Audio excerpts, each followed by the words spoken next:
STV apresenta Programa Mosaico, um oferecimento Nestlé.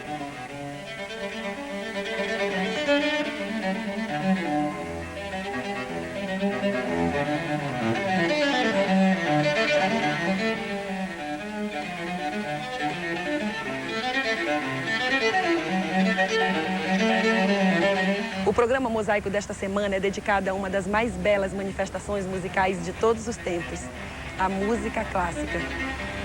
Nossos convidados nos falam dos seus trabalhos frente a orquestras e cursos de formação de plateias. Nos falam também sobre o poder transformador que a música pode exercer sobre aqueles que dela se aproximam.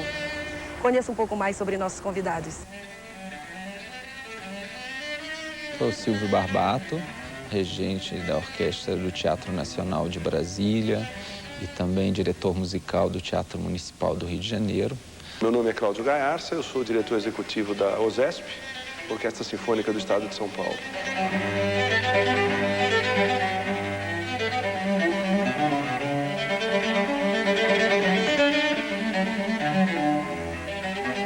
Eu sou John Nashlin, diretor artístico e regente titular da Orquestra Sinfônica do Estado de São Paulo.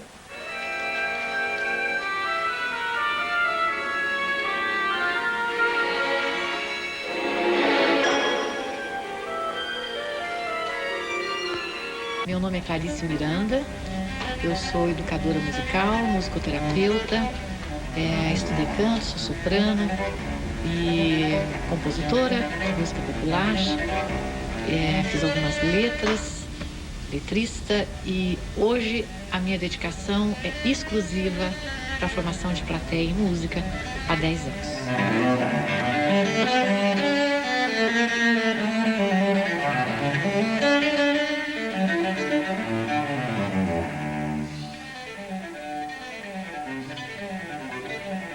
Eu sou Liana Justus, licenciada em música, especialista em história da música, tenho curso superior de piano e sou mestre em História pela Universidade Federal do Paraná. E também, como a Clarice, há 10 anos, tenho a minha dedicação exclusiva ao curso de Formação de Plateia em Música, que é um grande ideal nosso.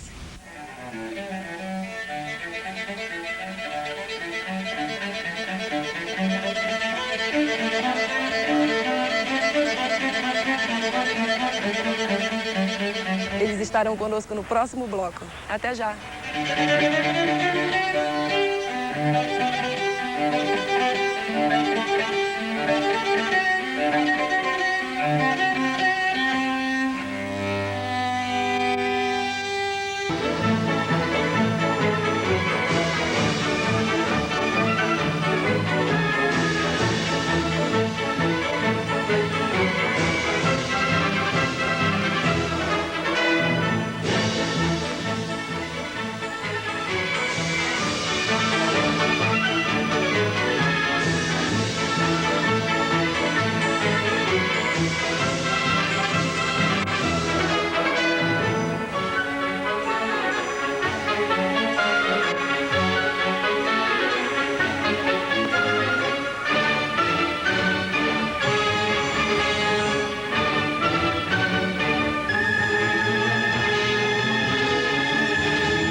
Bem, nós há 10 anos idealizamos, aliás 10 não, 12 anos, né? 12. Idealizamos o curso de Formação de Plateia em Música, porque nós sentíamos nas nossas idas aos concertos ou mesmo em reuniões sociais que as pessoas tinham muitas dúvidas a respeito de música, né? Gostavam de música, gostavam e gostam de ir aos teatros, mas não sabiam direito o que estava acontecendo no palco.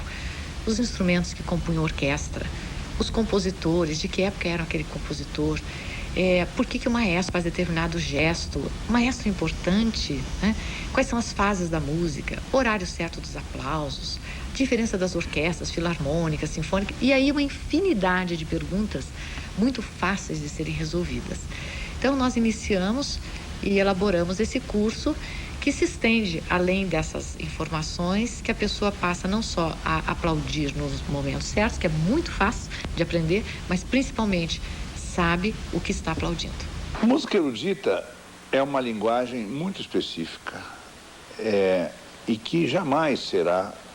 Esse termo música erudita, enfim, já é um termo um pouco elitista, que eu não gosto. Nós estamos agora aqui numa campanha para ver se a gente volta a falar de música clássica em vez de música erudita. Porque quando você fala de erudito, você já espanta metade ou 3/4 do público, por causa desse nome, música erudita. Na verdade, a música clássica é uma linguagem muito específica que exige um certo pré-conhecimento, exige também uma certa calma do ouvinte, exige uma predisposição para ele ir na sala de concerto ouvir. Então, não é uma música chamativa que ele ouve no rádio, que ele ouve no elevador, que ele ouve no ônibus, que ele ouve... É uma música que ele tem que se propor, ele mesmo tem que se propor a ouvir. E é uma música que exige um certo conhecimento, exige uma sofisticação, mas isso não quer dizer que essa música seja uma música melhor do que a música popular ou de qualquer outra linguagem. Sempre foi um sonho nosso desmistificar essa ideia de que música erudita, música clássica é elitista. É para um grupo restrito de conhecedores, estudiosos de música. E não é. A gente tem tido uma experiência tão gratificante pelo retorno das pessoas, do nosso público todos esses anos, que tem se estendido cada vez mais para as mais diversas camadas sociais. E a gente tenta a gente costuma dizer, vamos dar um enfoque popular na música clássica, de uma maneira simples, que leve uma informação cultural e com isso desperte o gosto e o desejo de entrar neste mundo maravilhoso, porque com isso há um refinamento interior, um refinamento do gosto, um referencial estético com conteúdo, com um conteúdo de qualidade. Eu acho que essa ideia de querer popularizar a música clássica é uma bobagem. A música clássica é uma música que vai sempre querer atingir uma elite cultural, não é necessariamente uma elite econômica, não precisa ser os mais ricos, mas certamente aqueles que mais cultos, aqueles que têm um acesso a esse tipo de linguagem, aqueles que se interessam por vir à Sala São Paulo ou a uma sala de concertos, aqueles que se dão o tempo de fazer isso, de ler, em suma. É como o teatro clássico, é como o romance clássico, não é verdade? Há gente que prefere ler outro tipo de linguagem. Não quer dizer que o romance clássico é melhor ou quem não lê romance clássico é mais burro de quem lê. Assim como é ridículo dizer que é mais burro quem não ouve música clássica. Música clássica ouve quem tem interesse de ouvir música clássica.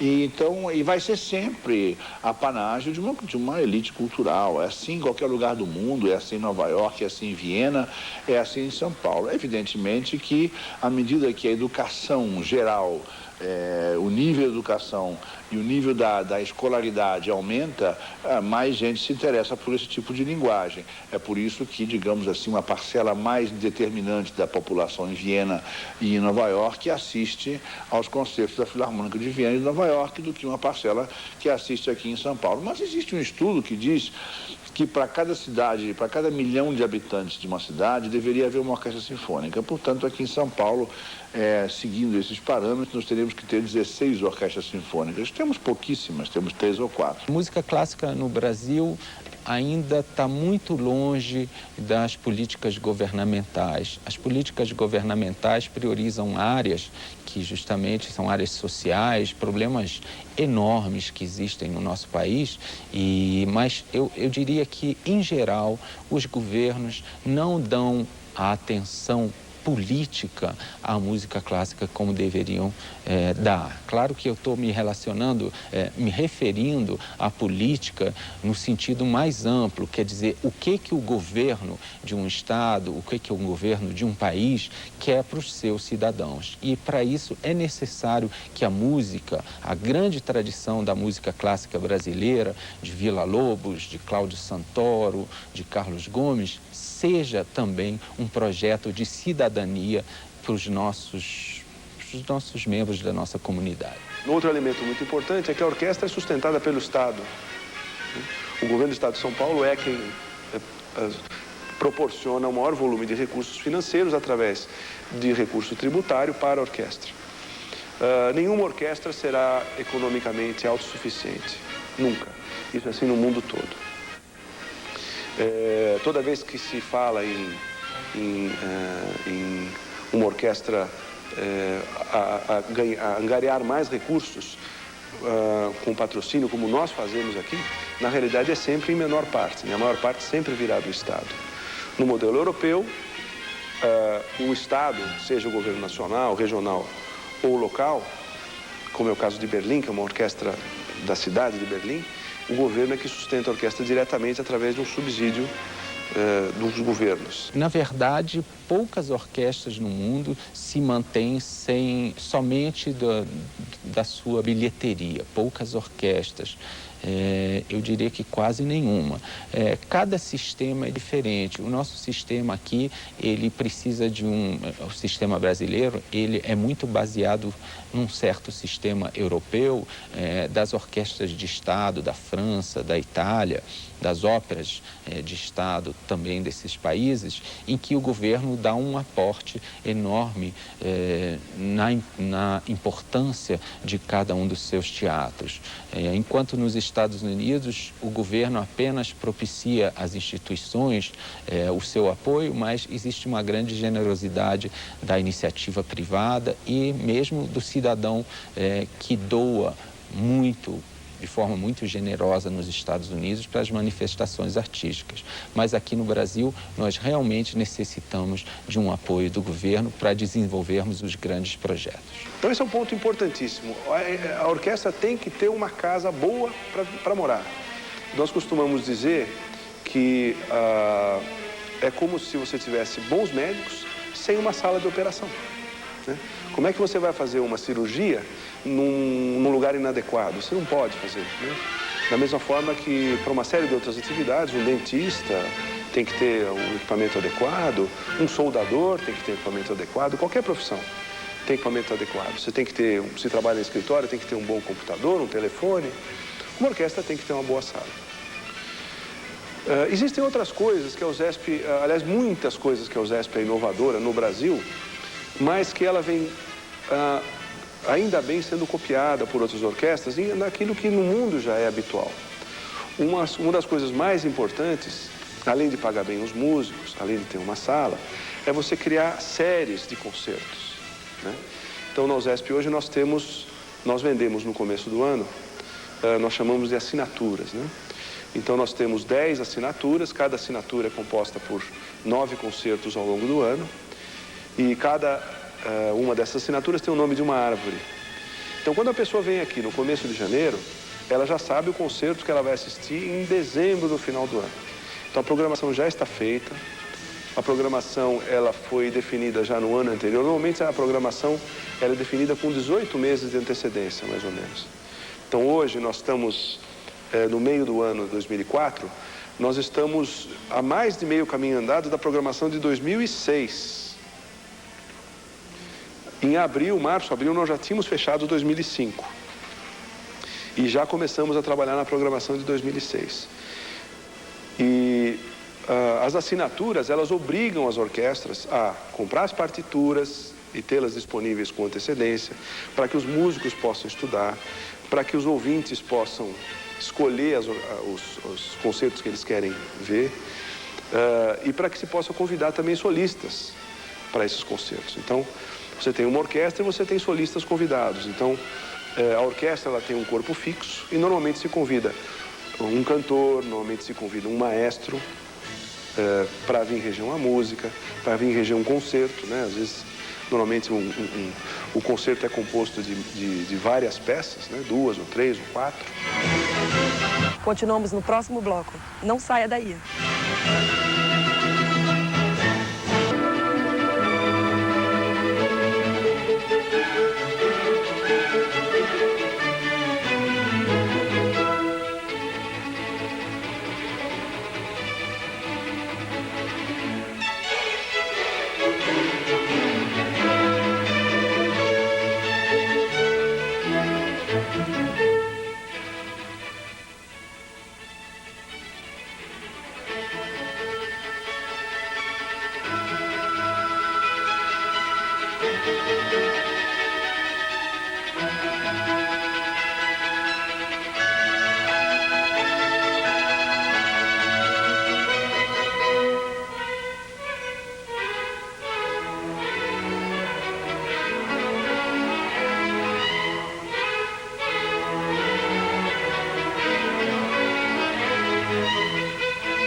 Então, essa informação que a gente passa, as pessoas então podem desenvolver o seu gosto, porque a música é ampla e a gente tem que ser, vamos supor, sincero com a gente mesmo. Você tendo uma informação, você pode gostar de todo tipo de música. Nós acreditamos que quem gosta e estuda música gosta de todo tipo de música de qualidade, seja ela popular, seja ela folclórica, erudita, vai criando o seu gosto particular, vai fazendo a sua trilha, né? Vamos dizer, sonora na vida das coisas que gosta. Eu não diria que há uma razão especial para ouvir música erudita, diferente daquela que há de ouvir música, daquela que há de ir a uma exposição de quadros. Todo tipo de atividade que enriquece o indivíduo, ela é válida dentro da sociedade e válida dentro de um projeto de governo. Então, eu digo, vamos abrir as portas, propiciar para que venham pessoas que tenham a oportunidade de vir, que queiram vir. E tenho certeza que essas pessoas que estão vindo aqui têm ampliado o seu conhecimento, a sua cultura, em suma, o seu lado humano, né? A cultura diz respeito à alma, diz respeito à inteligência, ao conhecimento. Então, é um acesso ao conhecimento, como são tantas outras formas de acesso ao conhecimento. Eu procuro disponibilizar esse trabalho a uma parcela ampla da população, porque a orquestra é muito subsidiada pelo governo. Portanto, os ingressos são baratos, custam mais ou menos o que custa um cinema. Então, quem pode ouvir música clássica aqui não é só aquele que tem dinheiro. É aquele que quer vir à Sala São Paulo e ouvir a Orquestra Sinfônica do Estado. Evidentemente que, como os concertos não são numerosíssimos, embora muito mais numerosos do que eles eram no passado, são 100 por ano, o número de ouvintes diretos é muito reduzido, são 1.600 por concerto. E nós temos praticamente todas as casas lotadas, o que já é um recorde notável no Brasil, na verdade, porque quando essa orquestra foi reformulada há 7 anos atrás, havia mais gente no palco do que na plateia. Para vocês terem uma ideia, nós tínhamos mais 200 pessoas por concerto, às vezes 80, às vezes 90, às vezes 200, mas muito pouca gente assistia a orquestra. Quanto que hoje nós temos uma média de 1.400, 1.500, 3 vezes por semana aqui na Sala São Paulo, ouvindo a OSESP. O ideal seria que a gente tivesse música nas escolas.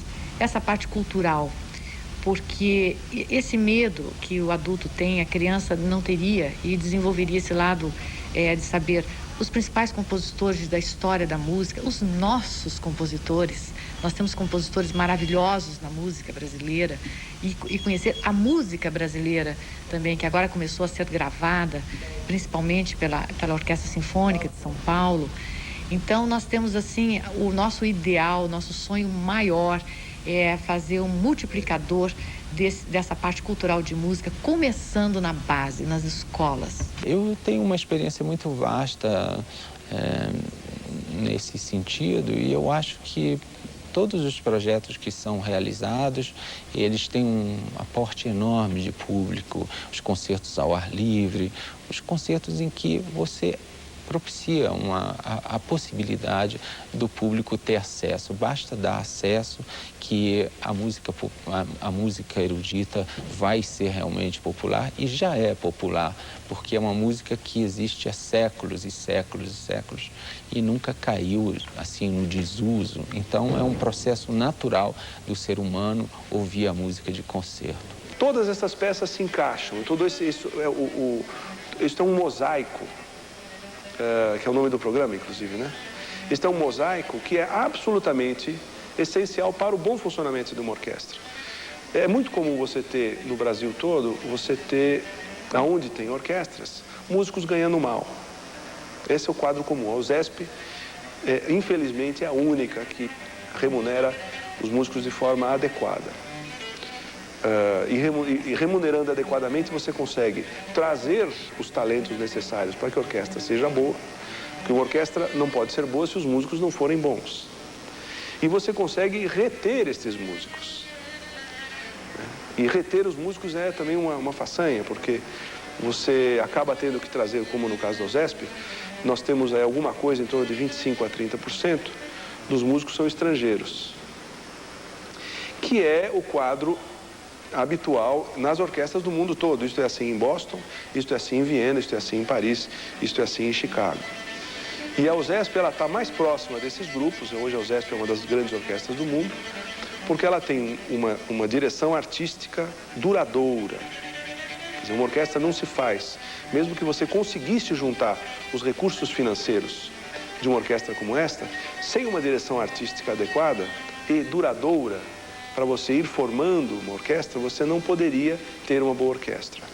Você precisa pagar bem os músicos, você precisa ter uma organização. Porque se o Brasil deseja participar do concerto das grandes nações de primeiro mundo, se ele deseja fazer parte do Conselho de Segurança da ONU, ele precisa também ter uma grande orquestra. Coloque música cada vez mais nas suas vidas, que com certeza vocês vão sentir uma modificação muito grande. Eu gostaria de deixar uma frase que nós gostamos muito de um violinista e compositor, Yehuda Menuhin, que diz o seguinte: assim como o coração produz o primeiro ritmo de vida, a música nos devolve o pulsar da vida. De certa forma, a música clássica já faz parte de nosso dia a dia, mesmo que de forma fragmentada. Poucos são os que não conhecem nomes como Mozart e Bach, ou que não tenham ouvido os compassos iniciais da Quinta Sinfonia de Beethoven. Talvez seja justamente a falta de informação que faz com que a música clássica continue sendo vista como algo de difícil entendimento. Como disse uma de nossas entrevistadas, a música é para todos, assim como todas as outras formas de arte. O programa Mosaico fica por aqui. Obrigada por sua companhia. Tchau!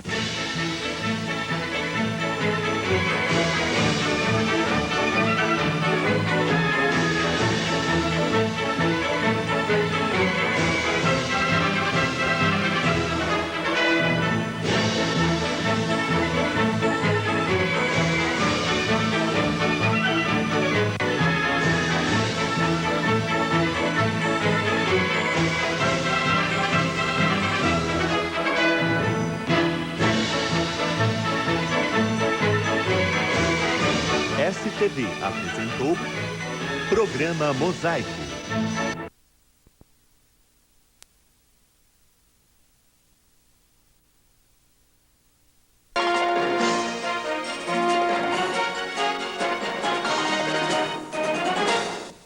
Você conhece pelo menos um pouco sobre música clássica? Sabe como se comportar em um concerto? Se você é uma daquelas pessoas que pensam que isso tudo é coisa pra gente chique, saiba que está muito enganado. Um curso oferecido em 3 ruas da cidadania de Curitiba, de graça, está com as aulas lotadas. A maioria dos alunos é justamente gente simples, mas muito interessada no assunto. É uma oportunidade das pessoas terem acesso à música erudita, né? No telão, um pouco de história para entender o estilo musical de épocas passadas. Nesta aula, um filme é usado para apresentar a renascença de Shakespeare aos alunos.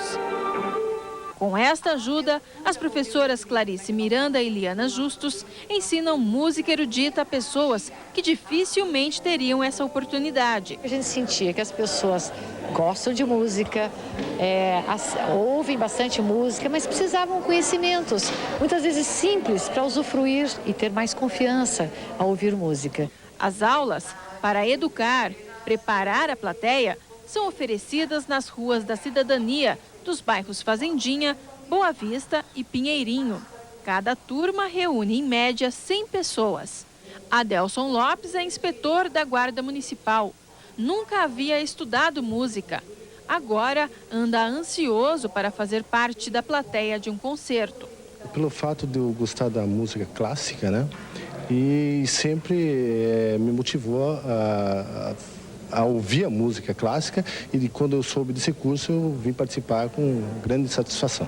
A plateia é o espelho do artista, é a crítica imediata, mas para estar aqui e apreciar a música, seja erudita ou popular, é preciso conhecer, entender essa linguagem mundial. Tem uma troca de energia, é bom para o músico que precisa da plateia, e a plateia sabe apreciar de forma correta o que está ouvindo. Os alunos têm contato não só com a música, mas com os instrumentos da época estudada, como o alaúde, considerado o avô do violão, e a tiorba, um contrabaixo do século XVI.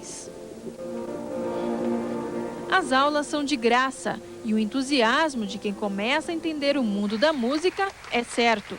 Esse curso, assim, é mágico. É a integração perfeita da teoria com a prática, aliado ao encantamento da cultura musical, que é uma coisa fantástica.